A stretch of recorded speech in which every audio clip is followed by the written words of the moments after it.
Hi, welcome back to my channel. Um, I want to be just open and I thought about, I had planned to talk about song registration and things like that, but I still want to talk about AGP um, and I want to just let it open. I talked on my other channel about this. Um, all these thoughts going on in my head. Um, I had come out some months ago, little bit to my female coworkers, and they really made me feel really happy. They accepted me. They one of them said, maybe you could teach us about makeup and I really took that with pride because I really worked hard for this, and I know my voice could be better. Um, I could, um, and in one of the more recent videos on this channel, I thought I was doing really well, but there was one comment really that just stuck with me, and I've heard comments before like, this isn't a joke, and don't you do this, and well, I'm continuing to do it. It's something within me. I feel that people don't know very much about AGP, or they're misguided about AGP. So I define it as I'm heterosexual, and it's when you target the, you know, when you're so attracted to this femininity that you want to embody it within yourself.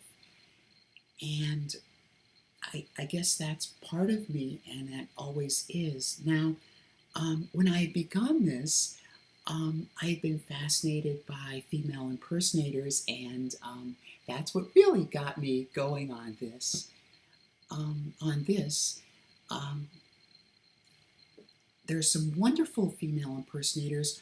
I thought I could get away with the look like this, and it has been improving, but when I look at myself, I still see the masculine face along the side, and I thought maybe taking hormones might be able to fix that, but and I researched all about how to do it.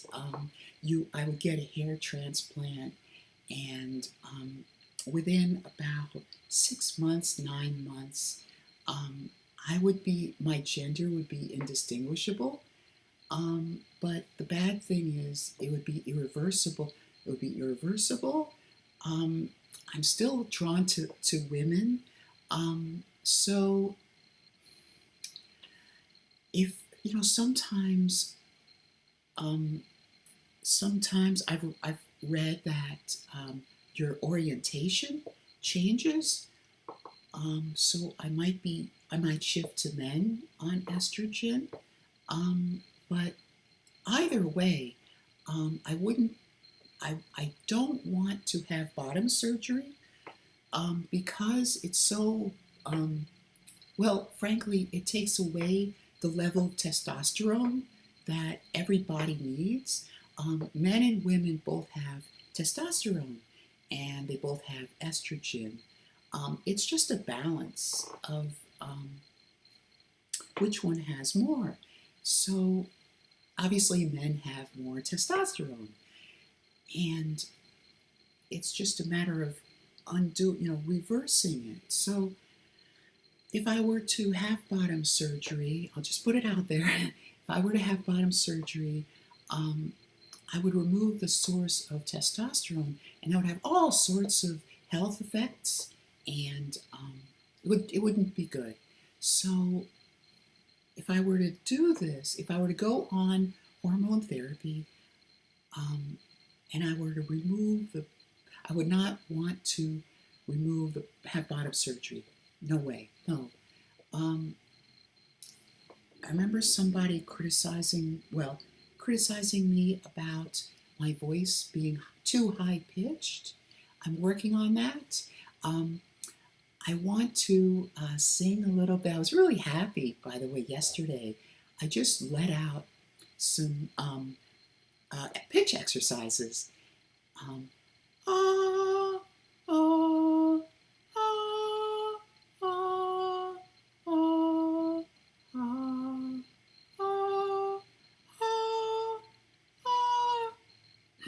ah. I've been practicing a little, so maybe I'm a little rusty, or my throat needs a little rest. But I just wanted to share that. Hopefully, it got through on camera. I have my earrings, of course. So I decided, in the meantime, to just go with female impersonation. A friend of mine asked me, because I'd come out to him, because I had been wanting to, I'd been considering going on hormone therapy, that maybe he has some trans friends, and they could talk with me, and who's to say, no to something like that. Maybe they know some female impersonators. I'd like to ask them some things. Here's what I'd like to ask people who have undergone transgender therapy of whatever kind. I reached out to one of my cousins, and she said that the only good thing about being a woman is giving birth. And obviously I wouldn't be able to do that. But it's hard for the ears to understand that who has autogynephilia, because I love dressing up. Ever since I was a child, ever since I was a child, I had drawn. A very good artist. I haven't drawn in a long time, but I guess the makeup adds to that. I like the illusion. Now, if I were to go under hormone therapy, this part right here would thin, and the cheeks would feminize, would puff out. And I don't think I would look as masculine. Already, maybe you think differently, but already, I think I do somewhat look feminine. I don't look as masculine as some other people. And of course, I've got the makeup thing working.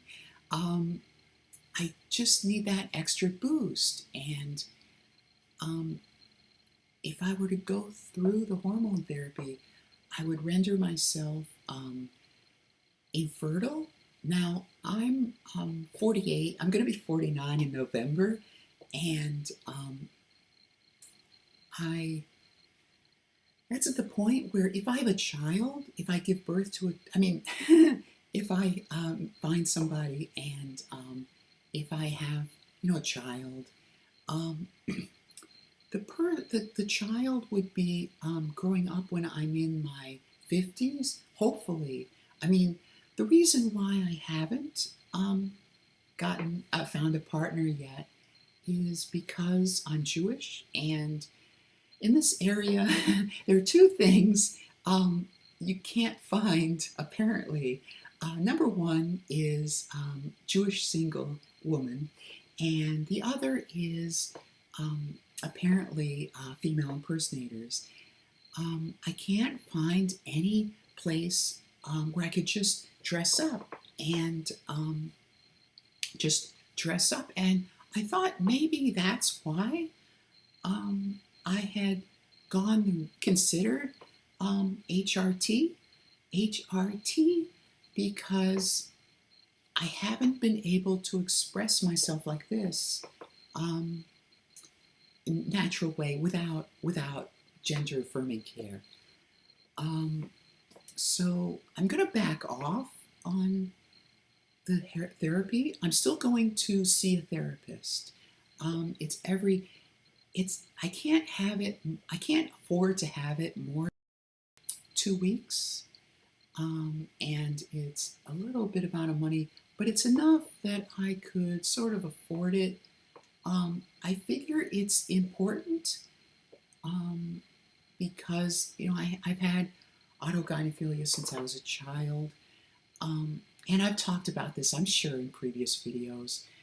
I remember in second or third grade, I had seen the cartoon I saw the live action of Punky Brewster too, but I saw the TV, the cartoon version of Punky Brewster, and that was around 1984, and it was one with a mermaid. She became a mermaid, and I remember a Riptide episode of, I'd never seen the show. I just remember seeing the commercial. It stood out that much.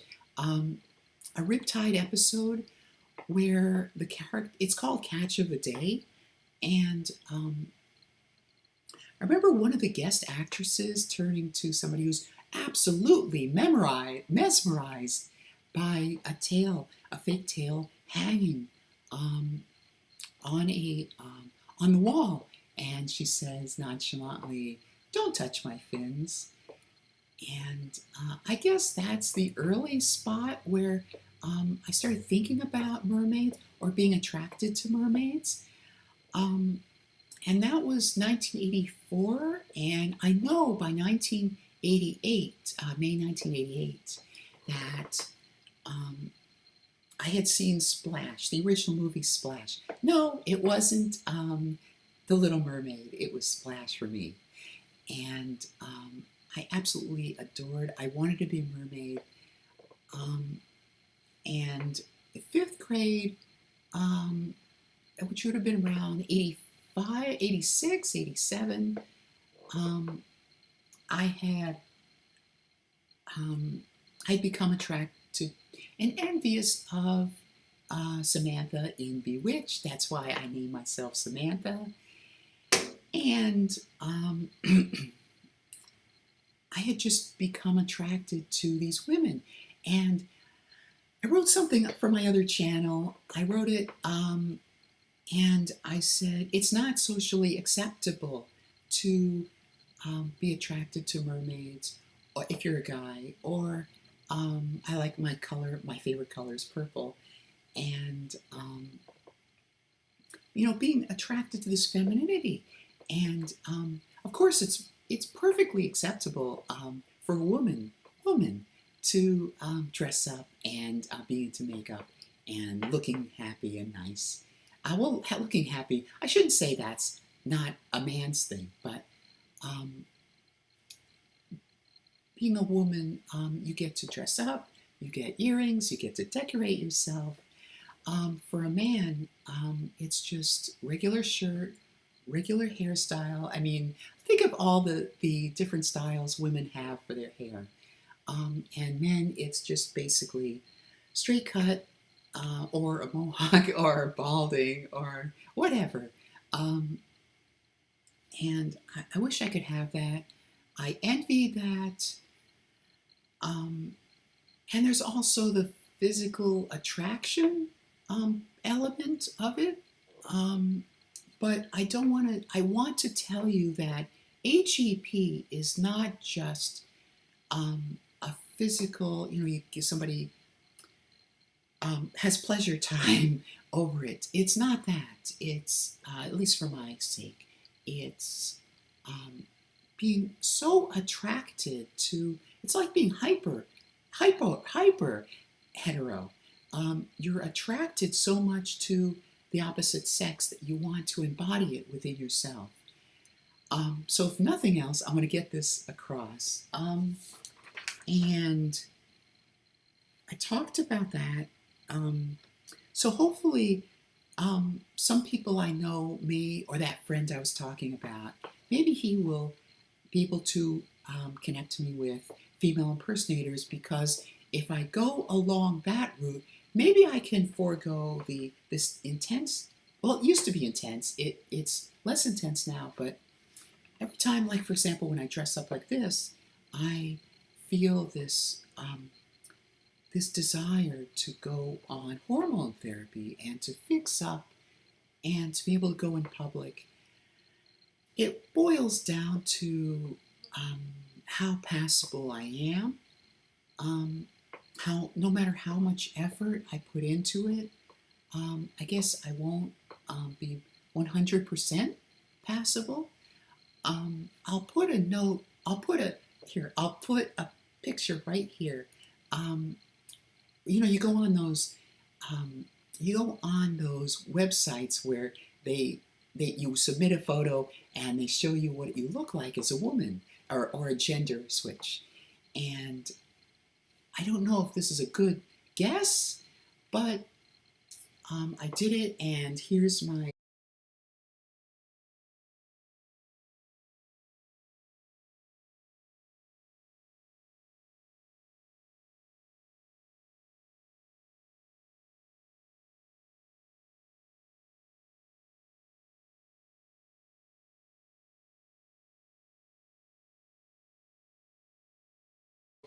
I guess that's it. I will talk next time about what it takes about to register recordings, and maybe a little extra too. So to say that I'm working on my memoir, a revision of my memoir, and this gave me an interesting, this little exploration into HRT has given me a sense of direction for the memoir.